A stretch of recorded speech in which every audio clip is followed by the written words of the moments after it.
Hello friends, आपल्या किचनमध्ये आज आपण बनवणार आहोत आषाढी एकादशी स्पेशल उपवासाची इडली आणि उपवासाची चटणी। ही इडली आणि उपवासाची चटणी अगदी 5 ते 10 मिनिटांमध्ये तयार होते आणि विशेष म्हणजे कुठलीही पूर्वतयारी न करता आपण अशी ही झटकीपट उपवासाची इडली बनवू शकता। यासाठी साहित्य 1 कप वरई म्हणजेच भगर, त्याचबरोबर 2 चमचे साबुदाणा आणि थोडंसं दही आपल्याला लागणार आहे। त्यासाठी आपल्याला आता एक मिक्सरचं भांडं घ्यायचं आहे। मिक्सरचं भांडं छोटंवालं घ्या। यामध्ये 1 कप वरई किंवा भगर घ्यायची आहे आणि त्यामध्ये 2 चमचे भरून साबुदाणा टाकायचा आहे। आता मिक्सरमध्ये छान हे आपण बारीक करून घेऊया।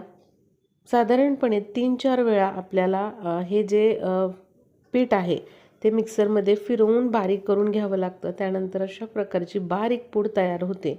ही एकदमच पूड तयार करून तुम्ही एखाद्या काचेच्या बरणीमध्ये, हवाबंद बरणीमध्ये भरून ठेवू शकता आणि पाहिजे तेव्हा ही इडली बनवू शकता।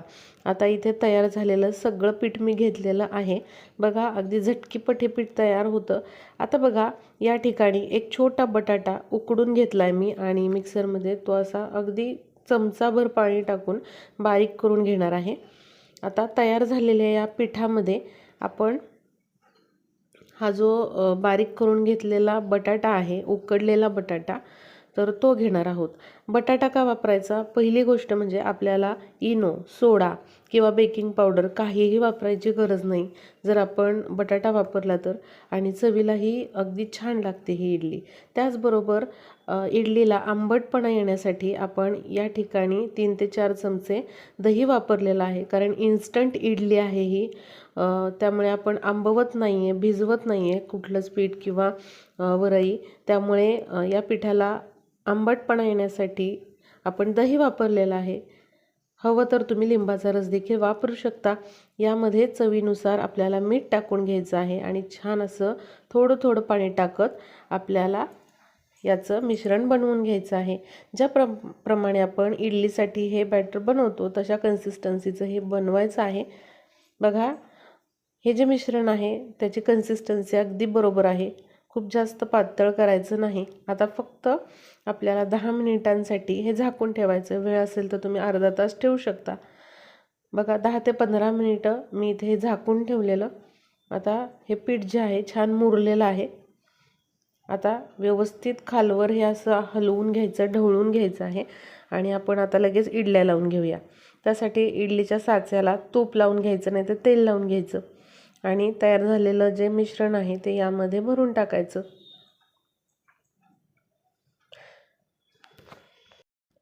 तर आता सगळ्या साच्यांमध्ये आपण हे पीठ भरून घेतलेलं आहे। एका मोठ्या पातेल्यामध्ये नाही तर भांड्यामध्ये पाणी उकळून घ्यायचं, 1 ते 1.5 ग्लास। आता त्यामध्ये आपण इडल्या ज्या आहे त्या मध्यम आचेवरती 10 ते 15 मिनिटांसाठी वाफवून घेऊया। तोपर्यंत उपवासाची चटणी करून घेऊया। त्यासाठी अर्धी वाटी भाजून घेतलेले शेंगदाणे घेतलेले आहेत, 1 हिरवी मिरची घेतलेली आहे आणि आंबटपणासाठी इथे 1 ते 2 चमचा दही घेतलेला आहे। थोडीशी साखर देखील तुम्ही यामध्ये टाकू शकता। शेंगदाण्याचा कूट देखील तुम्ही वापरू शकता ही चटणी बनवण्यासाठी। चालत असतील तर जिरे पण वापरू शकता। आता यामध्ये थोडंसं अगदी किंचित पाणी टाकूयात आणि याची चटणी बनवून घेऊयात। बघा, अशा प्रकारे तुम्हाला पाहिजे तेवढं पाणी तुम्ही यामध्ये वाढवून ही चटणी पाहिजे तेवढी दाटसर किंवा पातळ करू शकता। यामध्ये चवीनुसार मीठ टाकून घ्यायचं। मिठाचा अंदाज तुम्हाला कळत नसेल तर पूर्ण चटणी झाल्यानंतर त्यामध्ये हवं तेवढं पाणी टाकल्यानंतर मीठ टाका, म्हणजे मिठाचा अंदाज चुकणार नाही। आणि चटणी झाल्यानंतर आपल्याला जिऱ्याची फोडणी करून ह्यावर ओतायची आहे। फोडणी करण्यासाठी तेल किंवा तूप वापरू शकता। जिरे जर उपवासाला चालत नसतील तर तुम्ही फोडणी नाही वरून ओतली तरी चालेल। इथे आपली चटणी पण तयार आहे। आता इडली बघूया।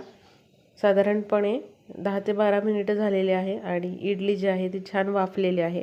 आता इडल्या ज्या आहेत त्या साच्यामधून आपण काढून घेऊया। या ठिकाणी बघा, अगदी सहज या इडल्या निघून येत आहे। आपण वरईच्या पिठामध्ये थोडासा साबुदाणा वापरतो, कारण इडलीला चांगलं बाइंडिंग यावं, थोडासा चिकटपणा यावा यासाठी आपण साबुदाण्याचं पीठ किंवा साबुदाणा वापरत असतो। तुम्ही हेच पीठ घेऊन याचा डोसा बनवू शकता किंवा आप्पे देखील बनवू शकता।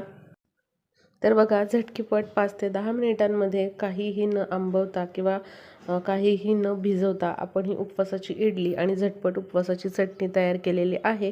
तुम्ही देखील करून बघा आणि रेसिपीला लाईक शेअर करायला विसरू नका।